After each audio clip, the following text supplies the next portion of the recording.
प्रेम से बोलिए, संतोषी माता की जय। आप सभी पर मां संतोषी की कृपा सदैव बनी रहे। प्रिय श्रोताओं, आज शुक्रवार के दिन सुनिए संतोषी माता की संपूर्ण कथा और आरती। एक गांव में एक बुढ़िया रहती थी, जिनके 7 बेटे थे।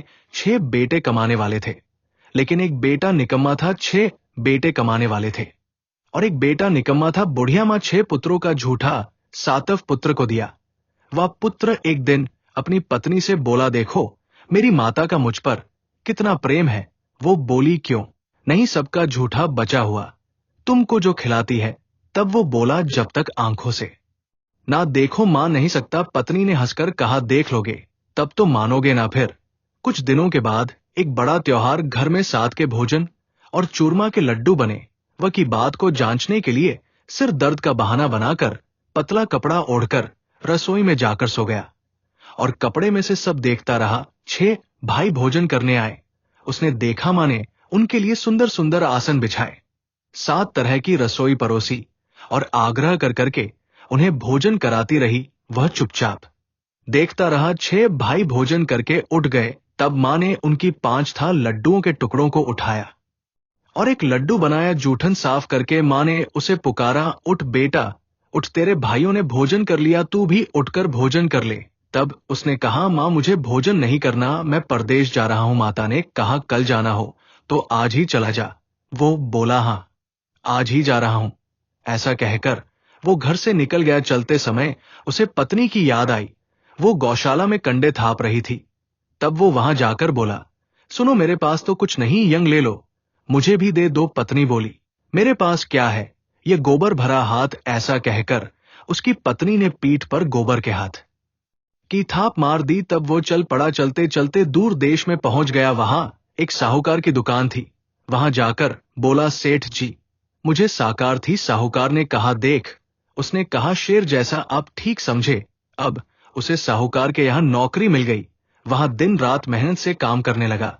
कुछ दिन में दुकान का लेन देन, हिसाब किताब, ग्राहकों को माल बेचना, सारा काम करने लगा। साहूकार के साथ 8-9 नौकर थे।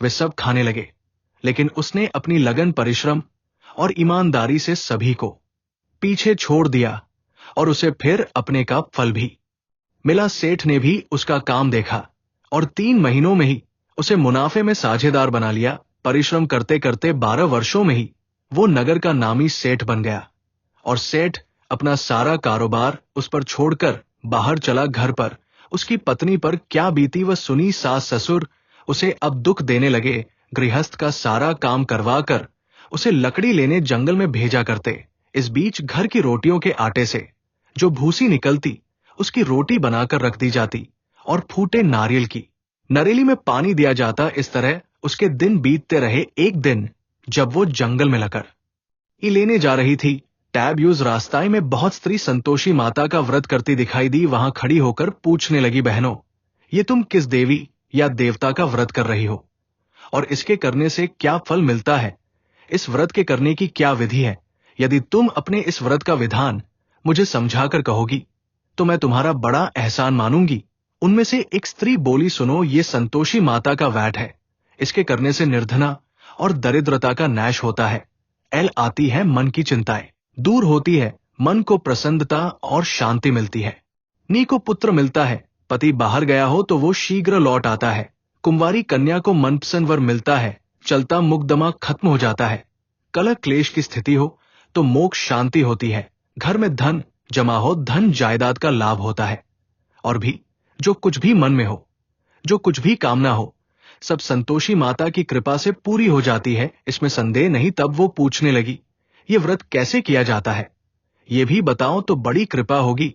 वो स्त्री कहने लगी, बहन बिना परेशानी, श्रद्धा और प्रेम से जितना भी बन सके से इससे गुड़ चलेना, हर शुक्रवार को निराहार रहकर सुनना, इसके बीच में क्रम टूटना नहीं चाहिए। लगातार नियम का पालन करना। सुनने वाला कोई ना मिले तो घी का दीपक जलाकर उसके आगे जल से भरा हुआ पात्र रखकर कथा कहना, परंतु नियम नहीं टूटना चाहिए। जब तक कार्य सिद्ध ना हो नियम पालन करना, और कार्य सिद्ध हो जाने पर व्रत का उद्यापन कर 3 मास में ही माता पूरा फल प्रदान करती है। यदि किसी के ग्रह खोटे हो तब भी माता 1 वर्ष में अवश्य उनको अनुकूल करती है। कार्य सीधा होने पर ही उद्यापन करना चाहिए। बीच में नहीं, उद्यापन में आई शेर आटे का खा, और इसी अनुसार खीर और चने का सा बनाना, 8 बच्चों को भोजन कराना, जहां तक मिले देवर जेठ भाई बंधु या कुटुंब के लड़के लेना, ना मिले तो रिश्तेदारों और पड़ोसियों के लड़के बुलाना, उन्हें भोजन कराकर यथाशक्ति दक्षिणा देकर माता का नियम पूरा करना ध्यान रखना। उस दिन घर में कोई खटाटाई ना कर, वहां से चल पड़ी रास्ते में लकड़ी के गट्ठर को उसने बेच दिया और उन पैसों में गुड़ चना लेकर माता के व्रत की तैयारी कर आगे चली। रास्ते में संतोषी माता के मंदिर में जाकर वो माता के चरणों में लेट गई और विनती करने लगी, मां मैं दीन हूं, निपट मूर्ख हूं, व्रत के कोई भी नियम नहीं जानती हूं, मैं बहुत दुखी हूं माता, मेरा दुख तुम्हारी शरण में हूं। संतोषी माता को उस पर आ गई। एक शुक्रवार बीता कि दूसरे शुक्रवार को ही उसके पति का पत्र आया और तीसरे शुक्रवार को उसका भेजा हुआ पैसा भी आ पहुंचा। अब तो ये देखकर जेठानी मूसा कोड़ने लगी, इतने दिनों बाद पैसा आया, इसमें क्या बढ़ाई है। लड़के ताने देने लगे, काकी के पास तो पता नहीं, आने लगे रुपया, आने लगी खाते बढ़ेगी, और अब तो काकी बुलाने से भी नहीं बोलेगी। बेचारी सरलता से कहती कि भैया पत्र आए, रुपया आए तो हम सबके लिए ही तो अच्छा है। ऐसा कहकर आंखों में आंसू भरकर संतोषी माता के मंदिर में जाकर वो मातेश्वरी के चरणों में गिरकर रोने लगी, कहने लगी, मां मैंने तुमसे पैसा तो नहीं मांगा, मुझे पैसे से क्या काम, मुझे तो अपने सुहाग से काम है। मां अपने स्वामी के दर्शन और मांगती हूं। तब माता ने प्रसन्न होकर कहा कि जा बेटी, तेरा स्वामी भी जल्दी आएगा। ये सुनकर खुशी से बावली होकर वो घर आकर काम करने लगी। अब संतोषी माता विचार करने लगी कि इस भोली भाली पुत्री से मैंने कह तो दिया कि तेरा पति शीघ्र आएगा, पर आएगा कहां से वह, तो इसे स्वप्न में भी उसे इसकी दिलाने तो अब मुझे ही जाना पड़ेगा। माता ने उस बुढ़िया के बेटे को स्वप्न में समझाया, पुत्र तेरी पत्नी का उठा रही है। तब वो बोला, मां ये तो मुझे भी पता है, लेकिन क्या करूं, वहां कैसे जाऊं, परदेश की बात है, लेन देन का सारा हिसाब किताब है और कोई जाने का रास्ता भी नजर नहीं आता।